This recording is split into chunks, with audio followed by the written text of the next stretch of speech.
The rain fell soft on the hospital steps, tapping like quiet knuckles on cold stone. Fluorescent lights hummed inside, steady and uncaring. Outside the sliding glass doors, an 8-year-old boy stood shaking. His shoes were soaked through. His hoodie was 2 sizes too big. Tears cut lines down his dirt-smudged face as he clutched a folded drawing in both hands. Crayons, a motorcycle, a stick figure man with a smile. "That's my dad," he whispered to no one. The door stayed closed.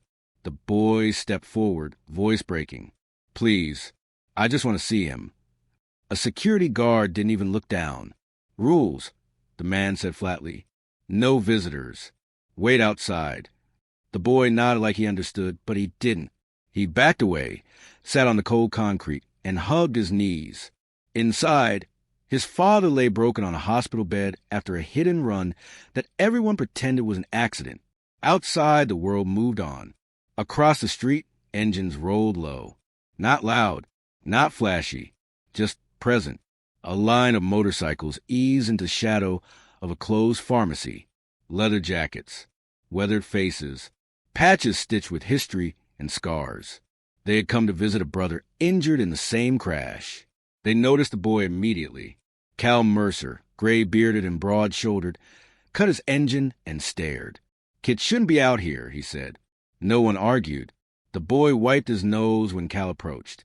"You lost, son." The child shook his head fast. "My dad's inside. They won't let me see him." Cal crouched so their eyes met. "What's your dad's name?" "Ethan Hale." Cal's jaw tightened. The name hit like a punch. Ethan Hale had ridden with them years back. Marine veteran. Quiet, loyal, family man. Cal stood slowly. "That's not right," he said, more to himself than anyone. Inside the hospital, the same guard laughed with a nurse, joking about overtime. Outside, a child sat alone in the rain. The bikers didn't leave. They waited. Minutes passed. The rain got heavier. A nurse stepped out for a smoke, glanced at the boy, then turned away. Cal watched every movement through the glass doors. Something felt off. Too cold. Too dismissive. A second guard came out, younger, nervous. "Kid, you gotta move. Hospital property." The boy stood, shaking. "Please." He promised he'd teach me to ride. The guard sighed, annoyed. "Not my problem." That's when Cal stepped forward, his shadow falling over both of them. "It is now." The guard stiffened. "You threatening me?" Cal smiled without warmth. "No. I'm asking why a veteran's son is left outside, while you joke inside." The guard's eyes flicked to the bikes, to the men, to the patches. "Orders," he muttered. "From who?" Silence.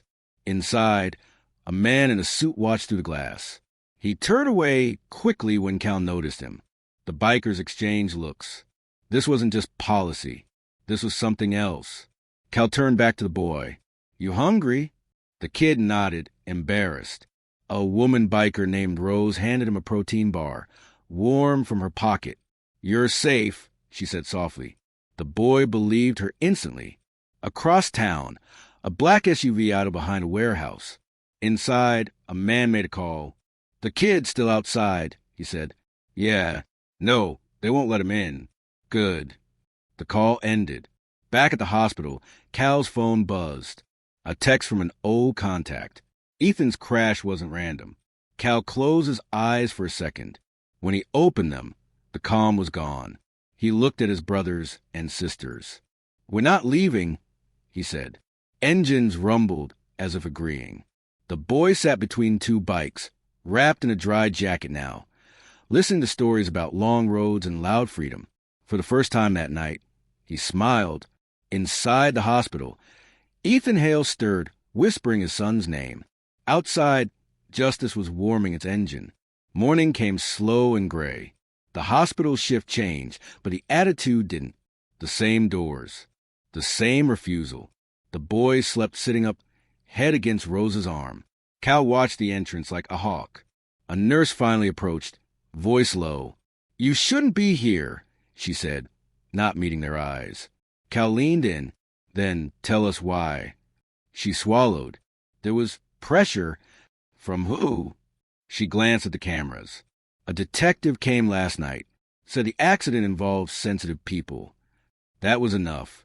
Cal made a call. Within an hour, favors were being cashed in. Names were checked. Plates traced. The hit and run led to a city contractor's son. Drunk.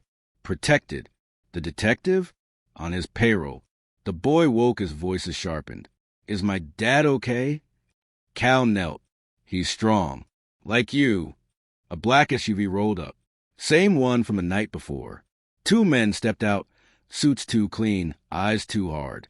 You need to disperse, one said. Cal didn't move. You need to explain. The man smirked. This doesn't concern you. It concerns that child.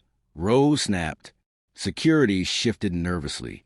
The suited man leaned close to Cal. Take the kid and go. This ends easy. Cal smiled, cold and certain. Easy ended when you left a child in the rain. The man's smile vanished.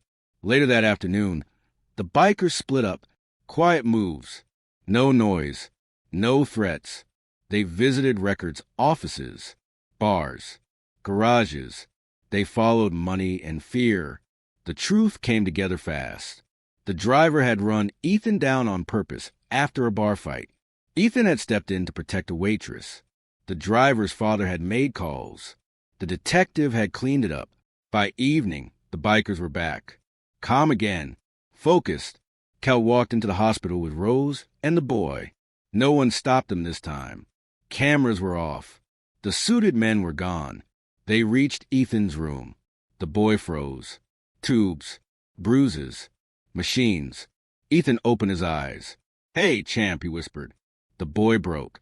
He ran to the bed, sobbing. I thought they took you. Ethan held his hand weakly. I'm right here. Rose turned away, wiping tears. Outside the room, Cal's phone rang. It's done, a voice said. The driver confessed. Detective's badge is pulled. Cal nodded. Good. But it wasn't over. As night fell, the black SUV returned. This time faster. Angry. Desperate. The bikers felt it before they saw it.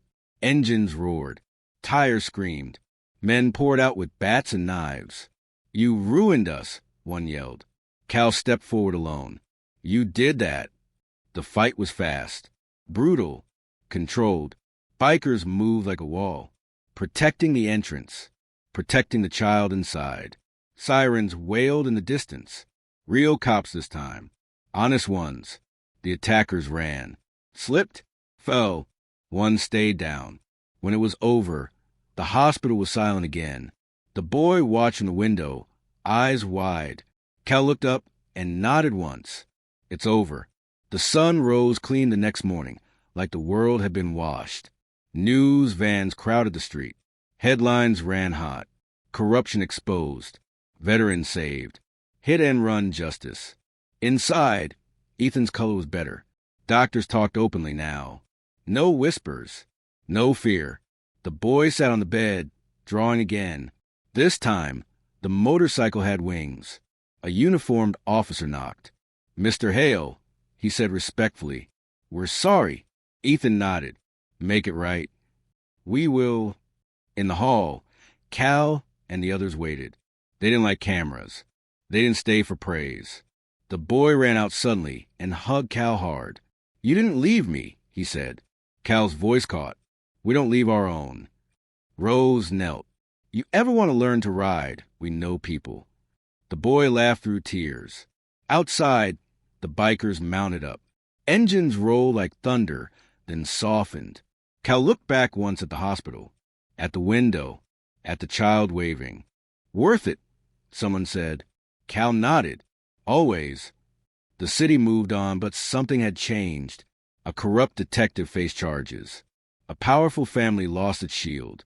A child learned what protection looked like. Ethan healed slowly, surrounded by family found and chosen. The bikers checked in, then faded back to the road. Months later, on a quiet afternoon, a small boy sat on a bike in a parking lot. Helmet too big, smile even bigger. His father stood beside him, steady and proud. Cal watched from a distance, unseen. Justice didn't wear a badge that day. It wore leather. And it kept its promise.